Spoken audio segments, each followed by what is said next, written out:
YSY EDP ကနိုင်ငံတော်ရေမွေးဖြစ်သွားချိန်မှာကိုက YSY EDP ကိုကြိုက်နေသေးတယ်ဒါပေမဲ့သူ့ထက်မြင့်တဲ့ကောင်ကိုသုံးချင်တယ်ဆိုလို့ရှိရင်တော့ဒီကောင်ကိုသုံး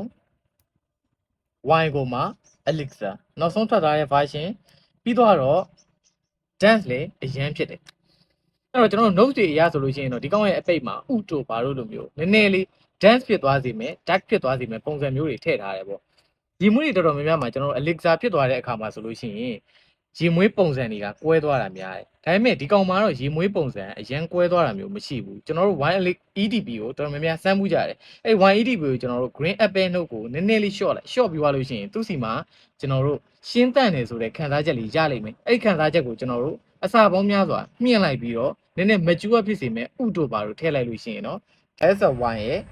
Elixir လေးကိုရပါပြီဆိုတော့ဒီကောင်ကဘယ်သူတွေအတွက်ဖြစ်မလဲဆိုလို့ရှိရင်တော့ YSY EDP ကိုအရန်ကြိုက်တယ်ဒါပေမဲ့သူ့ရဲ့အနံ့ပုံစံဟိုမှာတခြားလူတွေထက်ကွဲထွက်ပြီးတော့ပို့ပြီးတော့ mature ဖြစ်ခြင်းနဲ့ပို့ပြီးတော့ long lasting ကောင်းစေခြင်းနဲ့ပို့ပြီးတော့ dance ဖြစ်စေခြင်းနဲ့ဆိုတဲ့လူတွေအတွက် Y Elixir ဖြစ်ပါတယ်